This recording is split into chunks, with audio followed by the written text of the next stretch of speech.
জনম জনম যদি গাহি তোমারি মহিমা গাওয়া শেষ হবে নাহি। জনম জনম যদি গাহি তোমারি মহিমা গাওয়া শেষ হবে নাহি।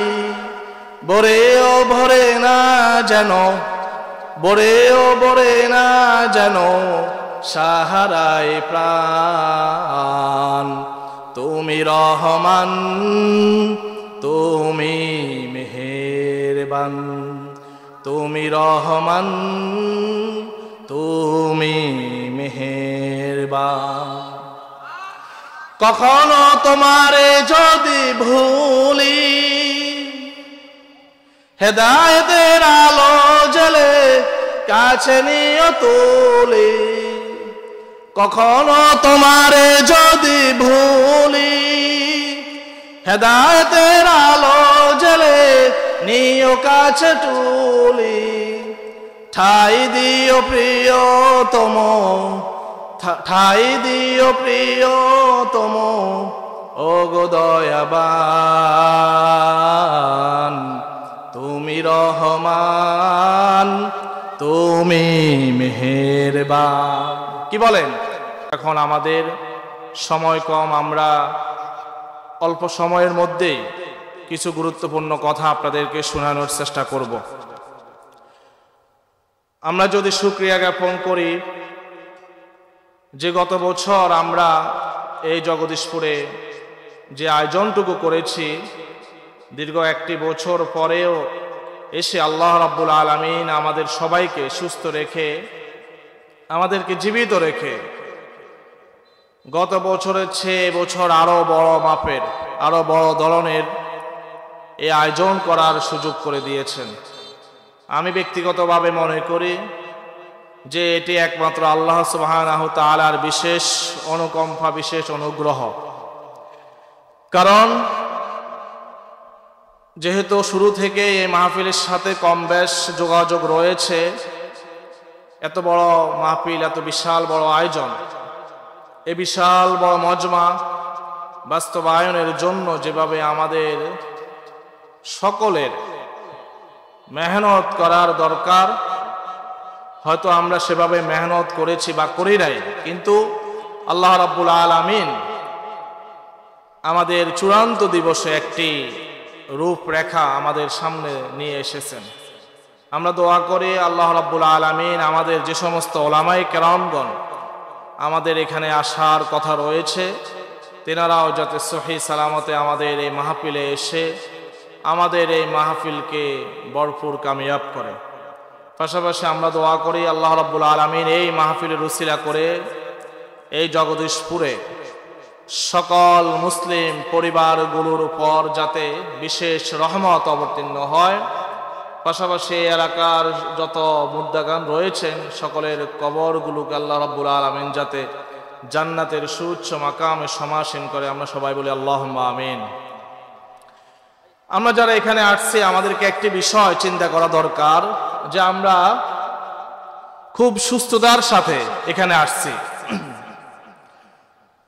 আমরা যদি একটু চিন্তা করি, আমাদের মতো অনেক মানুষ রয়েছেন যারা এই মাহফিল আসতে পারে নাই, আবার অনেকে চিন্তা করলেও এই মাহফিলে তারা আসতে পারবে না।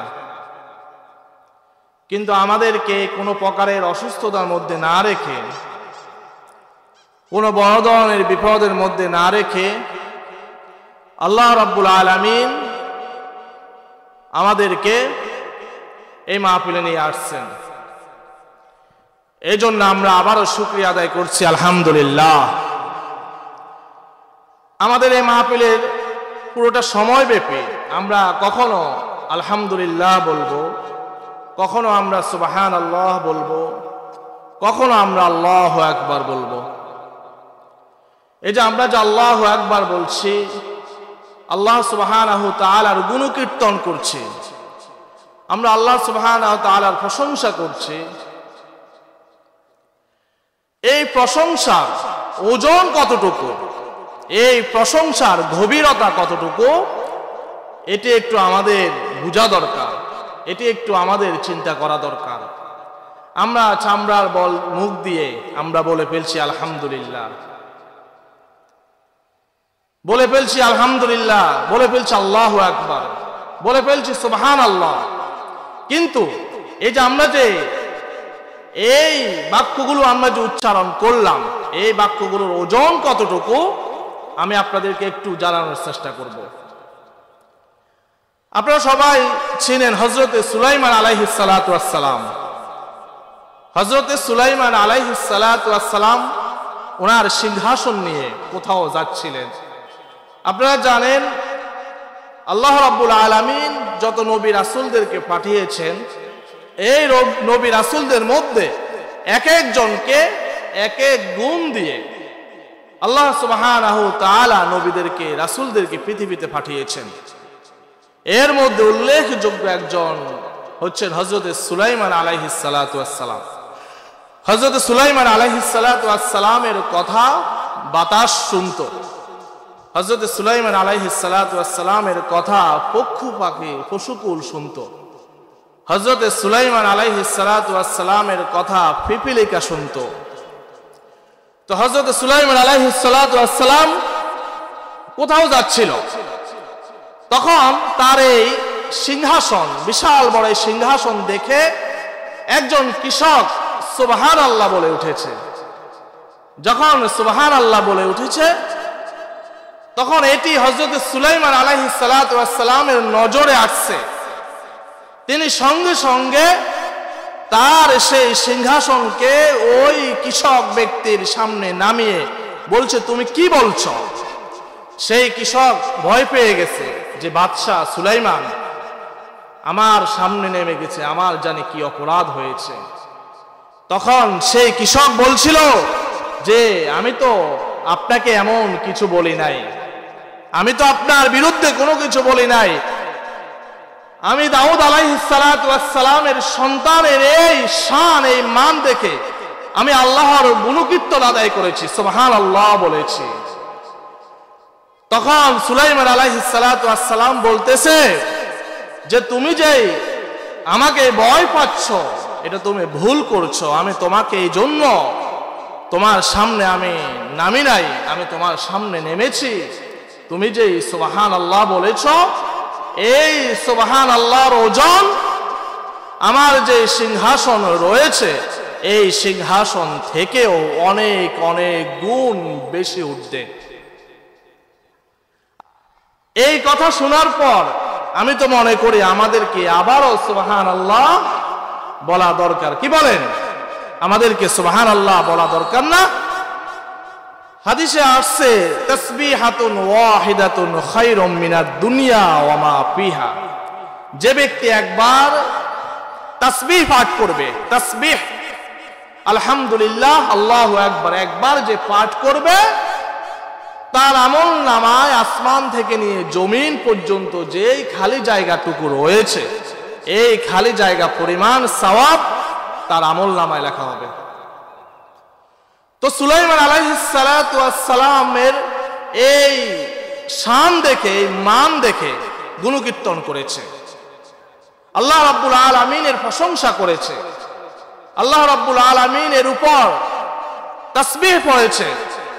এখন আপনারা বলেন, আমরা যে মানুষ, আমরা তো সুলাইমান আলাইহিস সালাতু ওয়াস সালামের কথা বলছি, সেটা তো অনেক আগের কথা।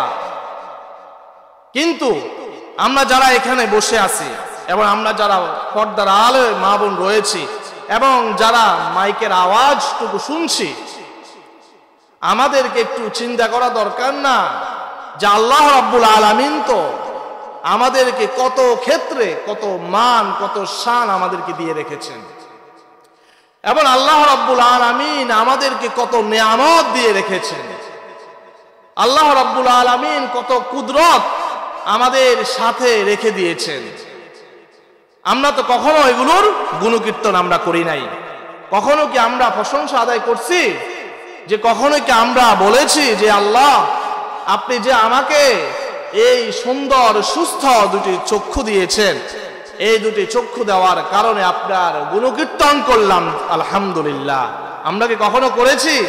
আমরা কখনো করি নাই। যার দুই চক্ষু নাই তাকে জিজ্ঞেস করেন, সে বলবে এই দুই চক্ষুর দাম কত। যার দুইটি পাও নাই তাকে জিজ্ঞেস করেন এই দুটি পায়ের দাম কত। যার হাত নাই তাকে জিজ্ঞেস করেন এই দুটি হাতের দাম কত। কিন্তু আল্লাহ রাব্বুল আলামিন আমাদেরকে দুইটি চক্ষু দিয়েছেন, আমাদেরকে দুইটি হাত দিয়েছেন, আমাদেরকে দুইটি পাও দিয়েছেন, আমাদেরকে সুস্থ একটি দেহ দিয়েছেন।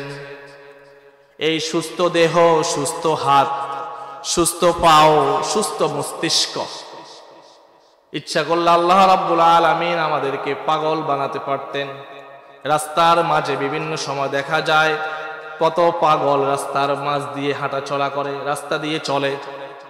কিন্তু আমরা যারা যুবক, আমরা যারা বৃদ্ধ, আমরা যারা মা বোন রয়েছি, আমাদেরকে একটু চিন্তা করা দরকার না যে আমাদেরকে একটি সুস্থ মস্তিষ্ক দিয়েছেন, একটি দেহ দিয়েছেন, আবার আমাদেরকে একটি সুন্দর পরিবার দিয়েছেন, আমাদেরকে একটি সুন্দর সমাজ দিয়েছেন, আমাদের কত সুন্দর জ্ঞান দিয়েছেন বুঝার জন্য, কত কিছু আল্লাহ রাব্বুল আলামিন আমাদেরকে দিয়েছেন। কিন্তু আমরা কখনো কি ভেবেছি, কখনো কি চিন্তা করেছি যে আমাদেরকে এত বুদ্ধি দিলেন, এত জ্ঞান দিলেন, এত অর্থ দিলেন, সুস্থতা দিলেন, কিন্তু কখনোই আমরা এই সুস্থতার কখনো শুকরিয়া আদায় আমরা কি করছি?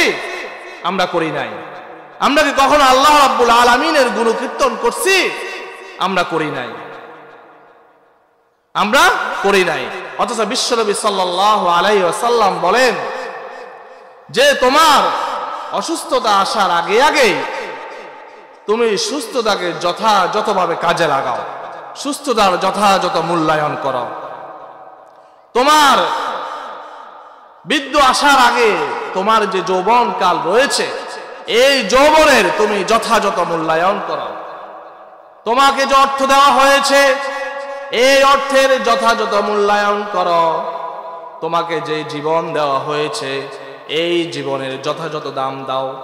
একদিন এমন সময় চলে আসবে যেদিন তুমি অসুস্থ হয়ে যাবা, সেদিন তুমি কিন্তু আমাকে আর ডাকতে পারবা না, সেদিন তুমি কিন্তু আর মসজিদে যেতে পারবা না, সেদিন তুমি কিন্তু আর আলহামদুলিল্লাহ বলতে পারবা না, সেদিন তুমি কিন্তু আর সুবহানাল্লাহ বলতে পারবা না।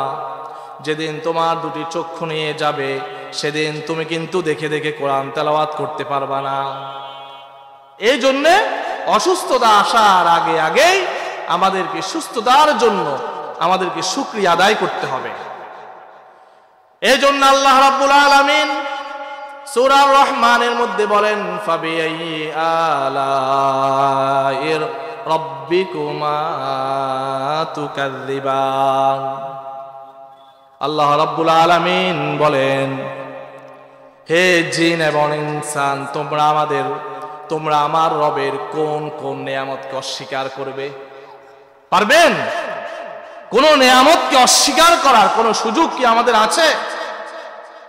যার একটি সন্তান নাই সে বুঝে এই সন্তান নামক নেয়ামতের মূল্য কত। যার একটি সন্তান নাই সে বুঝে। গত কয়েকদিন আগে আমার এক ভাইয়ের সাথে কথা বলতে বলতে সে বলেছে যে ভাই, শুধু একটি সন্তানের জন্য আমাকে 35 লক্ষ টাকা খরচ করতে হয়েছে। কত লক্ষ? 35 লক্ষ টাকা খরচ করতে হয়েছে শুধু একটি সন্তান। তার সন্তান হয় না, তার স্ত্রীর সমস্যার কারণে সন্তান হয় না। এই জন্য তাকে কখনো সিঙ্গাপুর যাওয়া লাগছে, আবার কখনো তাকে মাদ্রাস যাওয়া লাগছে, ভারতে যাওয়া লাগছে, ভারতে গিয়ে তাকে সেখানে চিকিৎসা নেওয়া লাগছে। সে বলতেছে যে আমার জীবনের যে আয়, সে আয়ের 3 ভাগের 2 ভাগ আমি একটি সন্তানের জন্য ব্যয় করে দিয়েছি। আমরা কি কখনো আমাদের এক একজনের 4টা 5টা সন্তান, কিন্তু আমরা কখনো কি শুকরিয়া আদায় করছি? কখনো কি আমরা বলেছি হে আল্লাহ আপনি আমাকে সুন্দর সন্তান দিয়েছেন আলহামদুলিল্লাহ, আপনি আমাকে কন্যা সন্তান দিয়েছেন আলহামদুলিল্লাহ। আবার এমন অনেক সন্তান রয়েছে যাদের কারণে আপনার শান, আপনার মান, আপনার মর্যাদা অনেক উপরে। আপনি কখনো শুকরিয়া আদায় করছেন? আপনি কখনো শুকরিয়া আদায় করেন নাই। শুধু যদি আমরা শুধু অসুস্থতা নামক যেই নিয়ামত, সুস্থতা যেমন নিয়ামত, অসুস্থতাও তেমন নিয়ামত, এই জন্য আল্লাহর ওলিরা বলেন যে সবসময় আল্লাহকে বলা যে হে আল্লাহ, আপনি আমাকে অসুস্থতার নিয়ামত থেকে মুক্ত করে সুস্থতার নিয়ামত দান করেন, অসুস্থতার নিয়ামত থেকে মুক্ত করে সুস্থতার নিয়ামত দান করেন। এভাবে আমাদেরকে বলার জন্য বলছে। তো আমরা যে সুস্থ রয়েছে, শুধু এই সুস্থর জন্য আমরা যদি শুকরিয়া আদায় করি, তাহলে আমাদের কি শুকরিয়া আদায় করা শেষ হবে? আমরা কি কখনো শেষ করতে পারবো? আমরা শেষ করতে পারবো না। আমরা একবার যদি বলি আলহামদুলিল্লাহ, আসমান থেকে জমিন পর্যন্ত আমাদের আমলনামায় সওয়াব লেখা হবে। এই কথা যখন আবার শুনবো, তখন আবার আমাদেরকে বলতে হবে আলহামদুলিল্লাহ। এভাবে আমরা কিয়ামত পর্যন্ত আমাদেরকে শুধু বলতেই হবে, শুধু বলতেই হবে। কিন্তু তারপর আল্লাহ রাব্বুল আলামিনের গুণকীর্তন করা শেষ হবে না। এই জন্য আল্লাহ রাব্বুল আলামিন সূরা কাফের মধ্যে বলেন, قُلْ لَوْ كَانَ الْبَحْرُ مِدَادًا لِكَلِمَاتِ رَبِّي لَنَفِدَ الْبَحْرُ قَبْلَ أَن تَنفَدَ كَلِمَاتُ رَبِّي وَلَوْ جِئْنَا بِمِثْلِهِ مَدَدًا قُلْ لَوْ كَانَ الْبَحْرُ مِدَادًا لِكَلِمَاتِ رَبِّي, বলো আমার রবের প্রশংসা লেখার জন্য সমুদ্র যদি কালি হয়ে যায়, লানাফিদাল বাহরু ক্বাবলা আন তানফাদা কালিমাতু রাব্বি, তবে সমুদ্রের কালি শেষ হয়ে যাবে, তবু আমার রবের প্রশংসা শেষ হবে না। কত বড় কথা! কুল লাউ কানাল বাহরু মিদাদাল লিকালিমাতি রাব্বি লানাফিদাল বাহরু ক্বাবলা তানফাদা কালিমাতু রাব্বি ওয়ালাউ জিনা বিমিসলিহি মাদাদা, এবং এর নেই আরো সমুদ্র যদি নিয়ে আসা হয়, তবু আল্লাহর গুণকীর্তন লিখে শেষ করা যাবে না। সূরা লোকমানে আল্লাহ রাব্বুল আলামিন বলেন, ওয়ালাউ আন্না মা ফিল আরদি মিন শাজারাতিন আকলামু ওয়াল বাহরু ইয়ামুদ্দুহু মিন বাদি সাবআতি আবহুরিন মা নাফিদাত কালিমাতুল্লাহ ইন্নাল্লাহা আজিজুন হাকীম।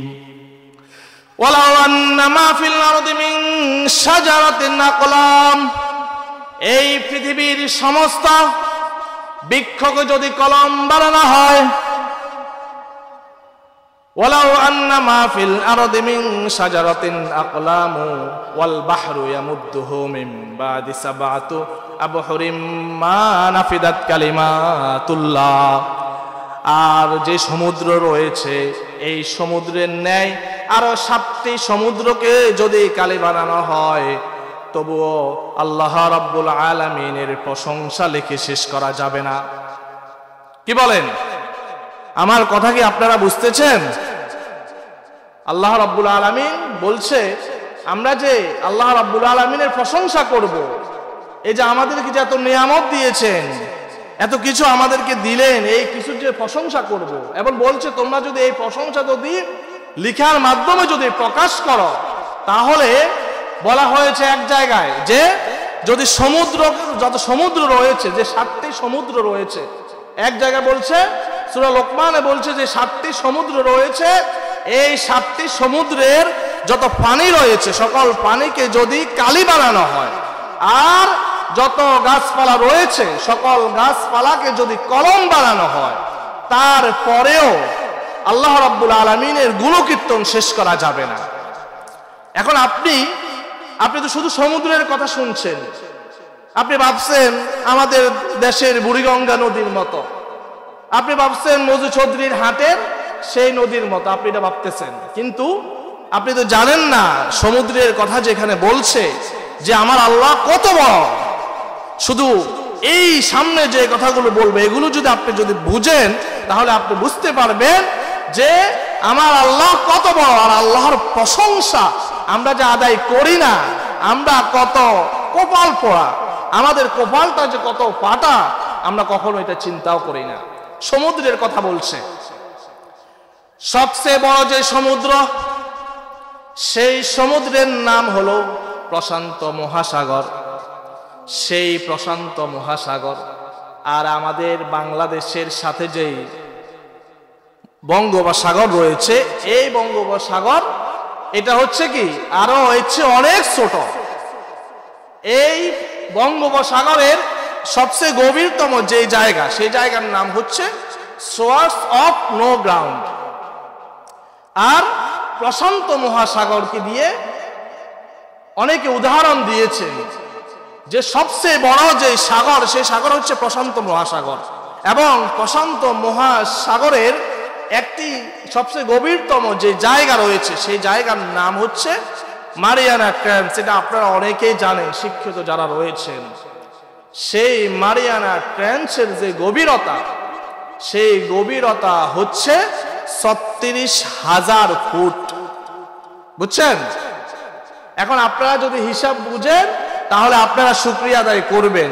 যারা এখানে আছেন মানে সুবহানাল্লাহ বলবেন, যারা এখানে আছেন তারাও বলবেন, আর যারা দূরে আছেন তারাও বলবেন, যদি হিসাব বুঝেন।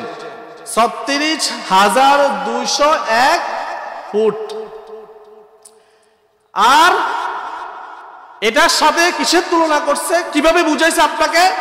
আমরা তো এমনি বললে আপনি বুঝবেন না, এই জন্য অন্য মাধ্যমে বুঝিয়েছে। সেটা হচ্ছে কি, এই পৃথিবীর মধ্যে সবচেয়ে উঁচু যে পাহাড়টি রয়েছে, সেটার নাম হচ্ছে কি এভারেস্ট, হিমালয় নাকি?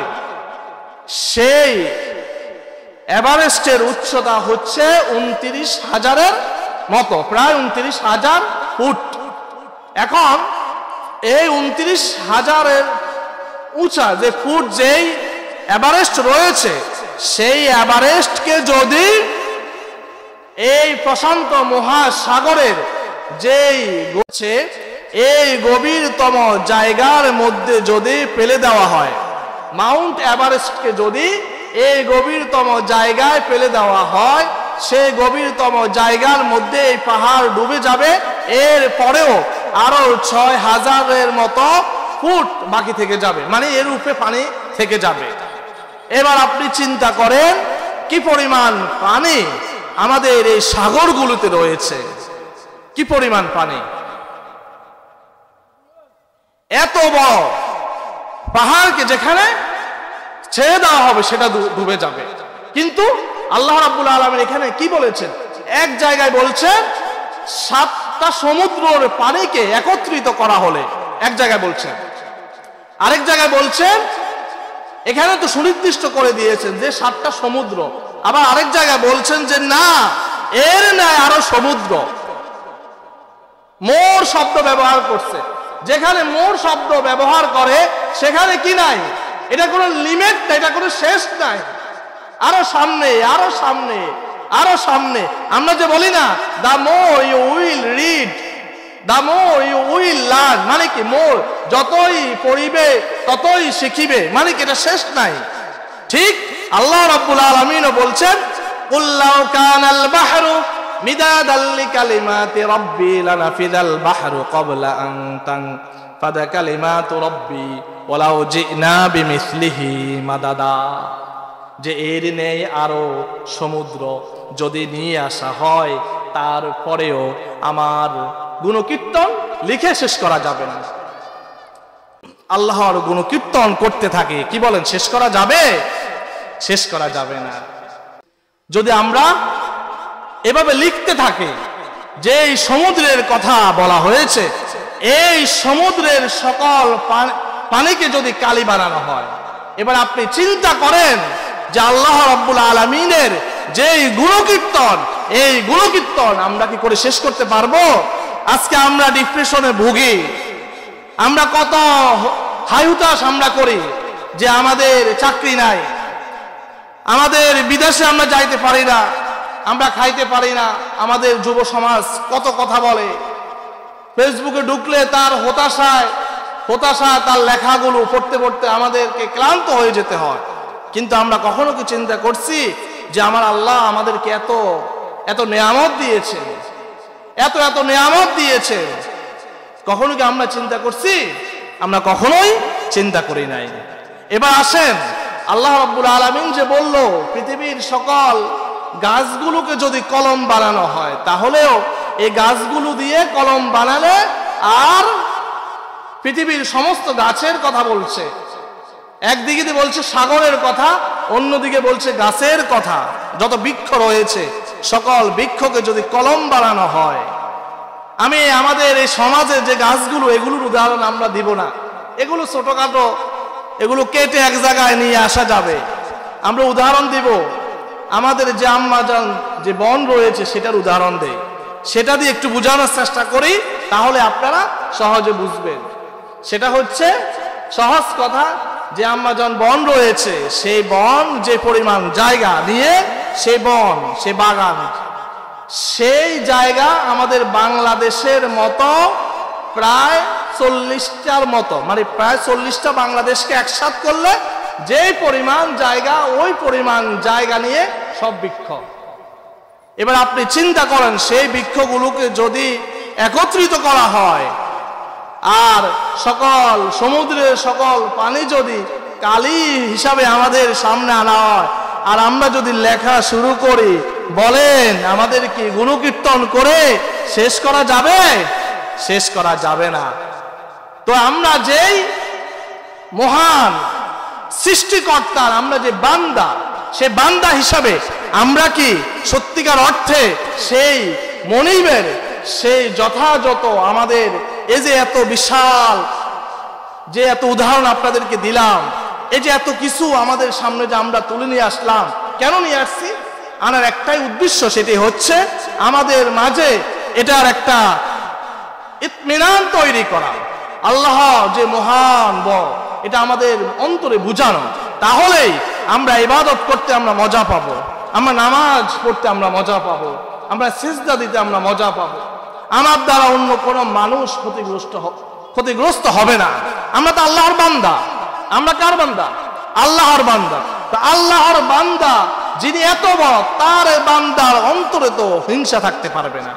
তার চোখের মধ্য দিয়ে তো কোনো মানুষের দিকে কুদৃষ্টিতে তাকানো যাবে না। তার যে জবান রয়েছে, এই জবান দিয়ে কোনো মানুষকে তো কষ্ট দেওয়া যাবে না। তার যে হাত রয়েছে, সেই হাত দিয়ে তো কোনো মানুষকে আঘাত করা যাবে না। কি বলেন? যাবে? যাবে না। কারণ আমাদেরকে ভাবতে হবে যে আমরা এই বিশাল সৃষ্টি জগতের যিনি মালিক, তিনি আমাদেরকে সৃষ্টি করেছেন, তিনি আমাদেরকে এই পৃথিবীতে পাঠিয়েছেন। সো আমাদেরকে সুন্দরভাবে চলতে হবে, আমাদেরকে সমাজের মধ্যে সুন্দরভাবে থাকতে হবে, কোনো প্রকার বিশৃঙ্খলা যাতে না হয় সেদিকে আমাদেরকে খেয়াল রাখতে হবে, এবং আমাদেরকে ইবাদত বন্দেগী করতে হবে। কোনো মানুষ আমাদের দ্বারা যাতে কষ্ট না পায় সেদিকে আমাদেরকে খেয়াল রাখতে হবে। কি বলেন? পারবেন না? সামনে রমজান মাস আসতেছে। এখন রমজান মাস আসতেছে, আমাদেরকে রমজানের জন্য প্রস্তুতি গ্রহণ করতে হবে। নিয়মিত মসজিদে গিয়ে আমাদেরকে নামাজগুলো আমাদেরকে আদায় করতে হবে। করা যাবে না? অবশ্যই আমাদেরকে আদায় করতে হবে। তো আমি আপনাদেরকে অল্প সময় আরো কয়েকটি কথা বলে ইনশাল্লাহ বয়ান শেষ করব। এক নম্বর হচ্ছে, আমরা যেহেতু আল্লাহ তাআলার বান্দা, এজন্য আমাদেরকে যে আমি কয়েকটি গুণের কথা বলবো, এদিকে একটু খেয়াল করি। কয়েকটি গুণের কথা এখন আপনাদেরকে এক নজরে আমি বলে যাব, যেগুলো আপনি যদি করতে পারেন, আপনার সমাজের আপনি মানুষের সাথে যদি এগুলো দেখাতে পারেন, তাহলে আপনি যেরকম প্রশংসিত হবেন, ঠিক তেমনই ভাবে আল্লাহ সুবহানাহু ওয়া তাআলার কাছে আপনার দাম বেড়ে যাবে। এক নাম্বার হচ্ছে, আমরা যত মানুষের সাথে কথা বলবো, সকল মানুষের সাথে আমরা হাসি মুখে কথা বলবো। কি বলেন? পারবেন না? হ্যাঁ, আমরা কোনো মানুষের সাথে কোনো বিদ্বেষ নিয়ে, কোনো প্রকারের কোনো রাগ নিয়ে, কোনো ক্ষোভ নিয়ে আমরা মানুষের সাথে কথা বলবো? আমরা কোনো মানুষের সাথে কোনো বিদ্বেষ নিয়ে, কোনো রাগ নিয়ে আমরা কথা বলবো না। দুই নাম্বার আমাদেরকে যেটি করতে হবে সেটি হচ্ছে বিনয়, নম্রতা, অহংকার মুক্ত জীবন এবং বিনয় নম্রতা আমাদের মাঝে নিয়ে আসতে হবে। কি বলেন? আনা যাবে না? আমরা যে যে পর্যায়ে রয়েছে, যে সর্বোচ্চ সম্পদের মালিক তাকেও যেরকম বিনয় দেখাতে হবে, যে সবচেয়ে ছোট মানুষ তাকেও বিনয় দেখাতে হবে তার অবস্থান থেকে তাকে। আবার যে সবচেয়ে ভালো শিক্ষিত তাকেও বিনয় দেখাতে হবে, আবার যে সবচেয়ে ইবাদত বন্দেগীতে মশগুল তাকেও বিনয় দেখাতে হবে। কখনো কোনো অবস্থাতেই আমাদের মাঝে কি অহংকার আনা যাবে? কোনো অবস্থাতে কোনো অহংকার আমাদের মাঝে আনা যাবে না। 3 নাম্বার আমাদেরকে যেটি করতে হবে সেটি হচ্ছে যে কোনো বিষয়ে আমাদেরকে বিতর্ক করা যাবে না। যাবে? যে কোনো বিষয়ে আমরা বিতর্কে জড়াবো না।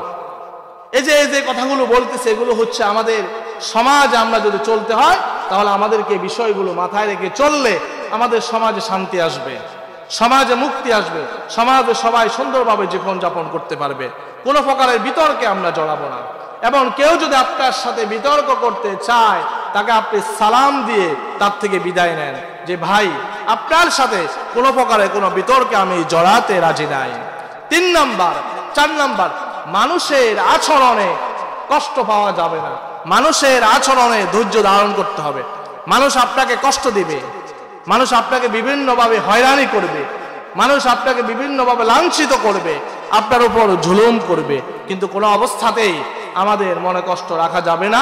ধৈর্য ধারণ করে আল্লাহর কাছে বলতে হবে। আর আমরা যারা জুলুমের সাথে সম্পৃক্ত, আমরা যারা বাজে এই সমস্ত কাজের সাথে সম্পৃক্ত, আমাদেরকেও মাথায় রাখতে হবে যাতে আমার দ্বারা অন্য কোনো ভাই যাতে কষ্ট না পায়। এরপরে আসেন আমাদেরকে সব সময় কম কথা বলতে হবে এবং শুনতে হবে বেশি। আমরা কোথাও বসলে, কোনো মজলিসে বসলে তখন আমরা চিন্তা করি, চেষ্টা করি আমরা একটু কথা বেশি বলার জন্য। কি বলেন? কথাকে বেশি বলা যাবে? কথা বেশি না বলে শুনবেন বেশি, বলবেন কম। এই জন্য দেখেন যারা হাকিম তারা কিন্তু শুনে বেশি বলে কম, এক কলমে সিদ্ধান্ত দিয়ে দেয়। কি বলেন? দেয় না? এই জন্য আমাদের মাঝে এই গুণ আনতে হবে। আমরা সবসময় চেষ্টা করব কথা কম বলার জন্য। আর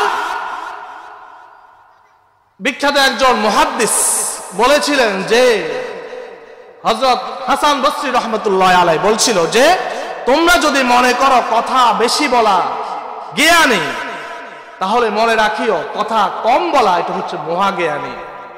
এটা হচ্ছে কি? মহাজ্ঞানী। এজন্য আমাদেরকে কথা কম বলতে হবে, বেশি শুনতে হবে।